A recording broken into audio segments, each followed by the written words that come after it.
विक्रम बेताल। पहली कहानी। पापी कौन। काशी में प्रताप मुकुट नाम का राजा राज्य करता था। उसके वज़र मुकुट नाम का एक बेटा था। एक दिन राजकुमार दीवान के लड़के को साथ लेकर शिकार खेलने जंगल गया। घूमते घूमते उन्हें तालाब मिला। उसके पानी में कमल खिले थे और हंस किलोल कर रहे थे। किनारों पर घने पेड़ थे जिन पर पक्षी चहचहा रहे थे। दोनों मित्र वहां रुक गए और तालाब के पानी में हाथ मुंह धोकर ऊपर महादेव के मंदिर पर गए। घोड़ों को उन्होंने मंदिर के बाहर बांध दिया। वो मंदिर में दर्शन करके बाहर आए तो देखते क्या है कि तालाब के किनारे राजकुमारी अपनी सहेलियों के साथ स्नान करने आई है। दीवान का लड़का तो वहीं एक पेड़ के नीचे बैठा रहा, पर राजकुमार से न रहा गया। वह आगे बढ़ गया। राजकुमारी ने उसकी ओर देखा तो वह उस पर मोहित हो गया। राजकुमारी भी उसकी तरफ देखती रही। फिर उसने किया क्या कि जूड़े में से कमल का फूल निकाला, कान से लगाया, दांत से कुतरा, पैर के नीचे दबाया और फिर छाती से लगा, अपनी सखियों के साथ चली गई। उसके जाने पर राजकुमार निराश हो अपने मित्र के पास आया और सब हाल सुनाकर बोला, मैं इस राजकुमारी के बिना नहीं रह सकता, पर मुझे न तो उसका नाम मालूम है न ठिकाना, वह कैसे मिलेगी। दीवान के लड़के ने कहा, राजकुमार आप इतना घबराएं नहीं, वह सब कुछ बता गई है। राजकुमार ने पूछा, कैसे। वह बोला, उसने कमल का फूल सिर से उतार कर कानों से लगाया तो उसने बताया कि मैं कर्नाटक की रहने वाली हूँ। दांत से कुतरा तो उसका मतलब था कि मैं दंतबाट राजा की बेटी हूँ। पाँव से दबाने का अर्थ था कि मेरा नाम पद्मावती है। और छाती से लगाकर उसने बताया कि तुम मेरे दिल में बस गए हो। इतना सुनना था कि राजकुमार खुशी से फूल उठा। बोला, अब मुझे कर्नाटक देश में ले चलो। दोनों मित्र वहां से चल दिए। घूमते फिरते सैर करते दोनों कई दिन बाद वहां पहुंचे। राजा के महल के पास गए तो एक बुढ़िया अपने द्वार पर बैठी चरखा काटती मिली।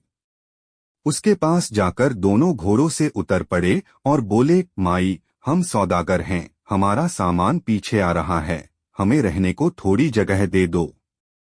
उनकी शक्ल सूरत देखकर और बात सुनकर बुढ़िया के मन में ममता उमड़ आई। बोली, बेटा तुम्हारा घर है, जब तक जी में आए रहो। दोनों वहीं ठहर गए। दीवान के बेटे ने उससे पूछा, माई तुम क्या करती हो, तुम्हारे घर में कौन कौन है, तुम्हारी गुजर कैसे होती है।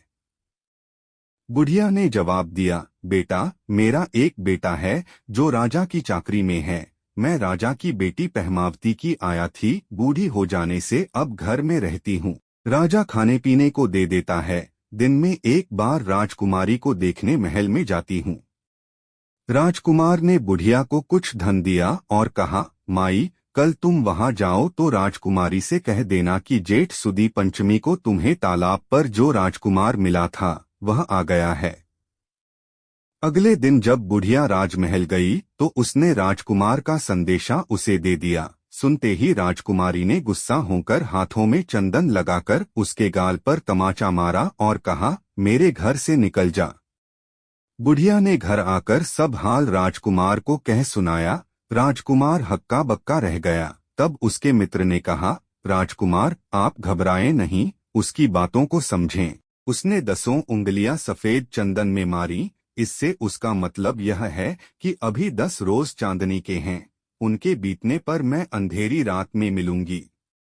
10 दिन के बाद बुढ़िया ने फिर राजकुमारी को खबर दी तो इस बार उसने केसर के रंग में 3 उंगलियां डुबोकर उसके मुंह पर मारी और कहा, भाग यहाँ से। बुढ़िया ने आकर सारी बात सुना दी। राजकुमार शोक से व्याकुल हो गया। दीवान के लड़के ने समझाया, इसमें हैरान होने की क्या बात है। उसने कहा है कि मुझे मासिक धर्म हो रहा है, 3 दिन और ठहरो। 3 दिन बीतने पर बुढ़िया फिर वहां पहुंची। इस बार राजकुमारी ने उसे फटकार कर पश्चिम की खिड़की से बाहर निकाल दिया। उसने आकर राजकुमार को बता दिया। सुनकर दीवान का लड़का बोला, मित्र उसने आज रात को तुम्हें उस खिड़की की राह बुलाया है। मारे खुशी के राजकुमार उछल पड़ा। समय आने पर उसने बुढ़िया की पोशाक पहनी, इत्र लगाया, हथियार बांधे। दोपहर रात बीतने पर वह महल में जा पहुंचा और खिड़की में से होकर अंदर पहुंच गया।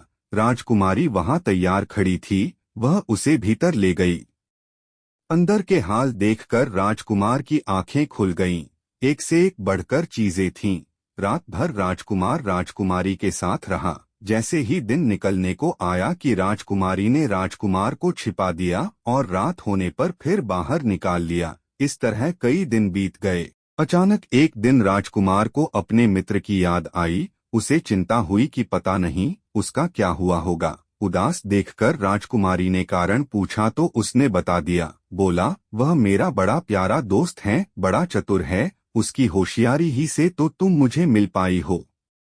राजकुमारी ने कहा, मैं उसके लिए बढ़िया बढ़िया भोजन बनवाती हूँ, तुम उसे खिलाकर तसल्ली देकर लौट आना। खाना साथ में लेकर राजकुमार अपने मित्र के पास पहुंचा। वे महीने भर से मिले नहीं थे। राजकुमार ने मिलने पर सारा हाल सुनाकर कहा कि राजकुमारी को मैंने तुम्हारी चतुराई की सारी बातें बता दी हैं, तभी तो उसने यह भोजन बनाकर भेजा है। दीवान का लड़का सोच में पड़ गया। उसने कहा, यह तुमने अच्छा नहीं किया। राजकुमारी समझ गई कि जब तक मैं हूँ वह तुम्हें अपने बस में नहीं रख सकती, इसलिए उसने इस खाने में जहर मिलाकर भेजा है। यह कहकर दीवान के लड़के ने थाली में से एक लड्डू उठाकर कुत्ते के आगे डाल दिया। खाते ही कुत्ता मर गया। राजकुमार को बड़ा बुरा लगा। उसने कहा, ऐसी स्त्री से भगवान बचाए, मैं अब उसके पास नहीं जाऊंगा। दीवान का बेटा बोला, नहीं, अब ऐसा उपाय करना चाहिए जिससे हम उसे घर ले चलें। आज रात को तुम वहां जाओ। जब राजकुमारी सो जाए तो उसकी बाईं जांघ पर त्रिशूल का निशान बनाकर उसके गहने लेकर चले आना। राजकुमार ने ऐसा ही किया। उसके आने पर दीवान का बेटा उसे साथ ले योगी का भेष बना, मरघट में जा बैठा और राजकुमार से कहा कि तुम ये गहने लेकर बाजार में बेच आओ। कोई पकड़े तो कह देना कि मेरे गुरु के पास चलो और उसे यहाँ ले आना। राजकुमार गहने लेकर शहर गया और महल के पास एक सुनार को उन्हें दिखाया। देखते ही सुनार ने उन्हें पहचान लिया और कोतवाल के पास ले गया। कोतवाल ने पूछा तो उसने कह दिया कि ये मेरे गुरु ने मुझे दिए हैं। गुरु को भी पकड़वा लिया गया। सब राजा के सामने पहुंचे। राजा ने पूछा, योगी महाराज, ये गहने आपको कहाँ से मिले?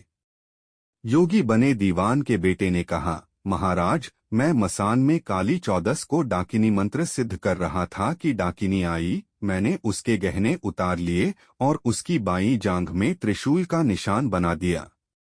इतना सुनकर राजा महल में गया और उसने रानी से कहा कि पद्मावती की बाईं जांघ पर देखो कि त्रिशूल का निशान तो नहीं है।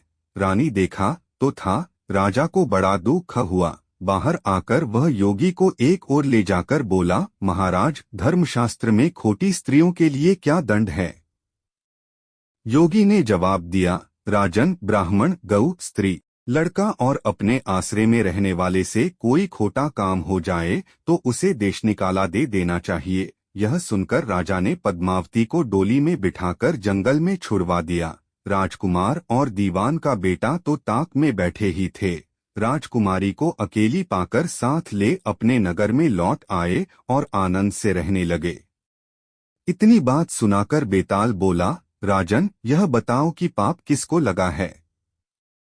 राजा ने कहा, पाप तो राजा को लगा। दीवान के बेटे ने अपने स्वामी का काम किया। कोतवाल ने राजा को कहना माना और राजकुमार ने अपना मनोरथ सिद्ध किया।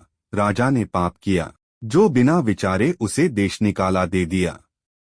राजा का इतना कहना था कि बेताल फिर उसी पेड़ पर जा लटका।